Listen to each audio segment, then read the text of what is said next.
नमस्कार मित्रांनो.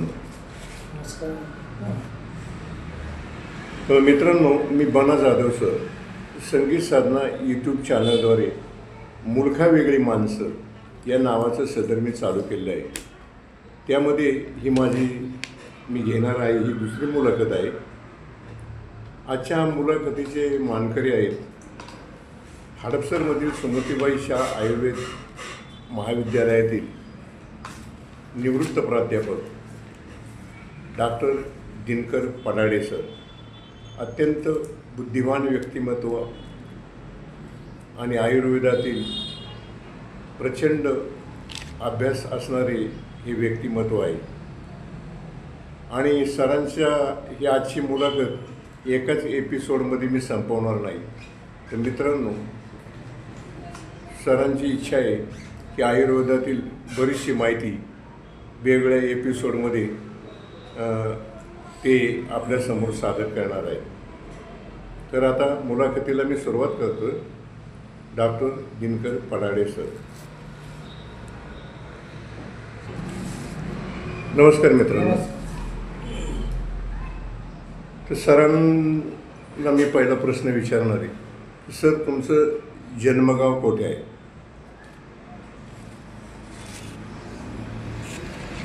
तुमचं जन्मगाव? मी डॉक्टर दिनकर पडाडे. माझं जन्मगाव वर्धा जिल्ह्यातील माणगाव हे आहे. माणगाव तिथेच मी वर्ग 1 ते 10वीपर्यंत शिक्षण घेतलं. त्याच्यानंतर मी 11वी 12वी हिंगणघाट येथे केलं आणि त्यानंतर 12वी पास झाल्यानंतर श्री आयुर्वेद महाविद्यालय नागपूर इथे BMS आणि MD शरीरक्रिया हे शिक्षण घेतलं. आणि त्यानंतर मी पुनरसू आयुर्वेद महाविद्यालय चर्नी रोड मुंबई इथे संहिता सिद्धांत या विषयामध्ये दुसऱ्यांदा MD केलं. तुमचं हडपसरला तेव्हा तुम्ही कधी आला? मी 1991मध्ये MD पास झाल्यानंतर हडपसर सुमतीबाई शाह आयुर्वेद महाविद्यालय हडपसर इथे लेक्चरर म्हणून रुजू झालो आणि तिथेच रीडर आणि प्रोफेसरही झालो. एकूण माझी 30 वर्षाची सर्व्हिस या सुमतीबाई शाह आयुर्वेद महाविद्यालयामध्ये पूर्ण झाली. सर, तुम्ही डबल MD केलेलं आहे असं मी ऐकलं आहे. हो, मी डबल MD केलेलं आहे. सुरुवातीला श्री आयुर्वेद महाविद्यालयामधून MD शरीरक्रिया केलं, परंतु इथे माझी नोकरी जी होती ती संस्कृत संहिता सिद्धांतामध्ये मी रुजू झाल्यामुळे मला दुसऱ्यांदा MD करावं लागलं आणि ती संस्कृत संहिता सिद्धांतामध्ये मी ती MD पूर्ण केली पुनरसू आयुर्वेद महाविद्यालय चर्नी रोड मुंबई येथे. तुम्ही आयुर्वेदावर लेखन केलेले, साधारण किती लेखन केलं, किती पुस्तकं लिहिली? हो, त्याची काय माहिती मिळेल? लेखन केलेलं आहे. मी रुजू झाल्यानंतर मी आयुर्वेद इतिहास हा विषय शिकवला आणि त्याच्यावर माझी टिप्पणी तयार करून मी आयुर्वेद इतिहास नावाचं पुस्तक प्रसिद्ध केलं. खरं म्हणजे व्यावहारिक प्रकाशन हे प्रकाशन संस्था मी सुरू केली आणि त्या प्रकाशन संस्थेद्वारेच मी आयुर्वेद इतिहास, पदार्थ विज्ञान, अष्टांग हृदय आणि त्यानंतर त्यांच्या MCQs, आरोग्य संजीवनी नावाचं पुस्तक, अशा एकूण 13 पुस्तकाची निर्मिती मी केली. मराठीमध्ये संपूर्ण साहित्य आहे.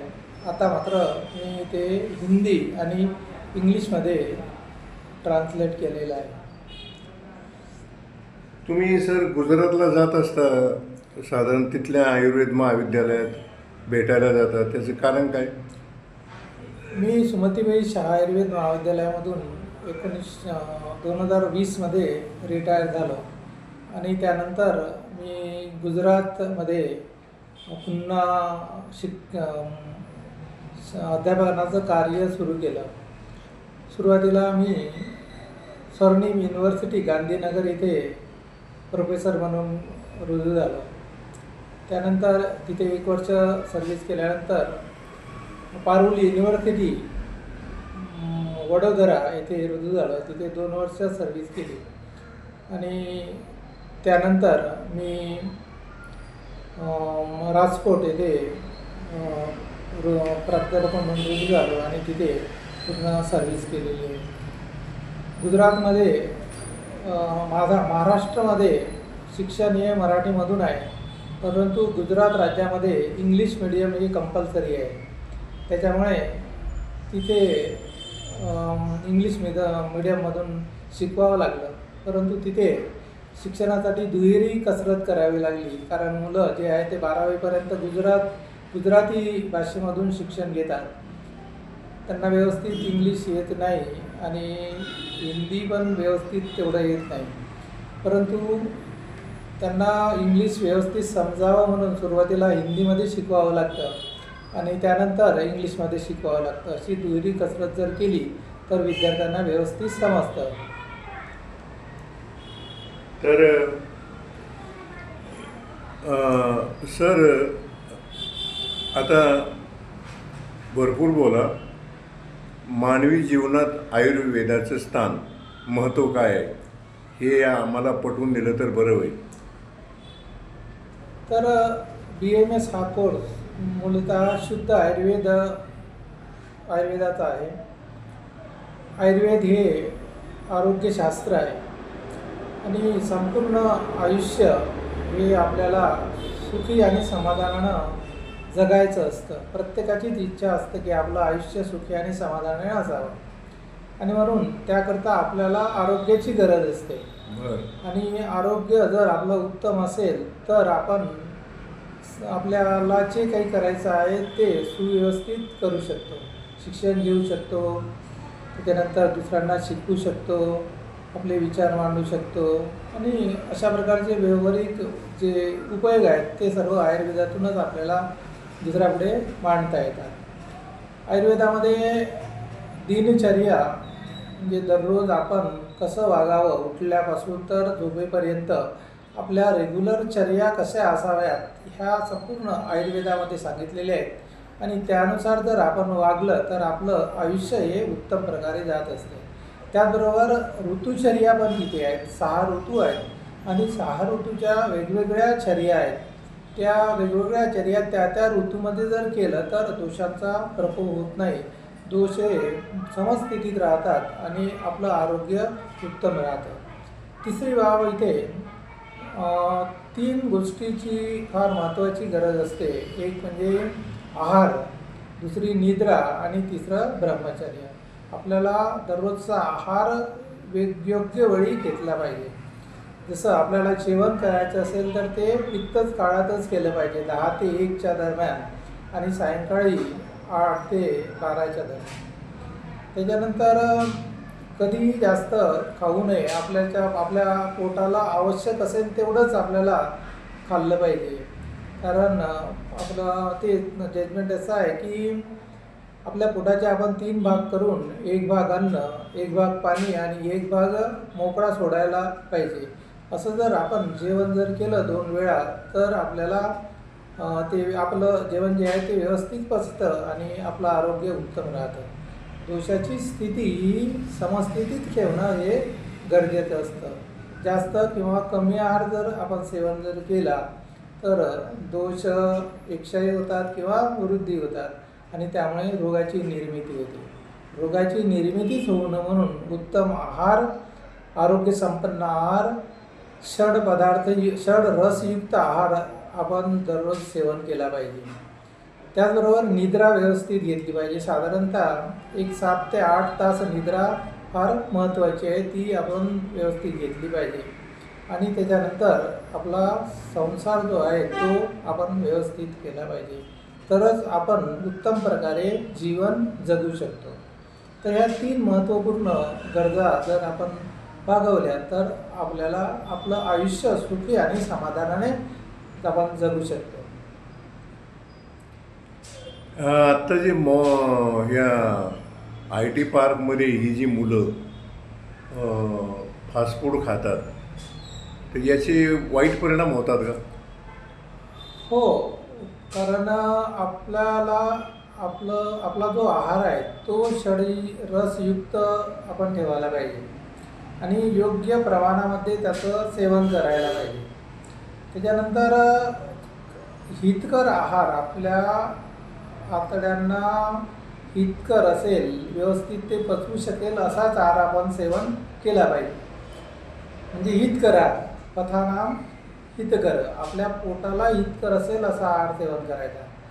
जो हितकर आहार नाही, आपल्या पोटाला तो हितकर नाही आहे, आपलं पोट तो आहार व्यवस्थित पचवू शकत नाही, असा जर आहार आपण सेवन केला तर आपल्याला काहीतरी व्याधी रोग निर्माण होऊ शकतात. हे जे फास्ट फूड वगैरे जे आहेत ते आपल्या देशाचं घरघरांना ते खाद्य नाही आहे, ते दुसऱ्या देशातून आपल्या इथे आलेलं आहे. तर आपल्या देशाला जो आहार सूट होईल असाच आहार आपण सेवन केला पाहिजे. दुसऱ्या देशाचा आहार जर आपण सेवन केला तर त्याचे परिणाम मात्र आपल्या शरीरावर निश्चित रूपामध्ये होत असतात. फास्ट फूड जे आहेत ते वेगवेगळ्या पद्धतीनं बनवलं जातं आणि त्याच्यामध्ये तेलाचं प्रमाण जास्त किंवा मिरच्या, मसाले हे जे पदार्थ आहेत हे जास्त प्रमाणात वापरले जातात. त्याच्याबरोबर चीज तिथे जास्त प्रमाणात वापरलं जातं आणि असा आहार आपले जे आतडे आहेत ते व्यवस्थित पचवू शकत नाही. त्याचा विपरीत परिणाम आपल्या आतड्यावर होतो आणि त्यामुळे आपलं आरोग्य बिघडण्यास सुरुवात होते. म्हणून साधा आपलं जो आहार आहे, आपला साधा जो नाश्ता आहे तोच आपण करायला पाहिजे. या फास्ट फूडच्या भानगडीत खऱ्या पाहिल्यानं कोणी पडू नये.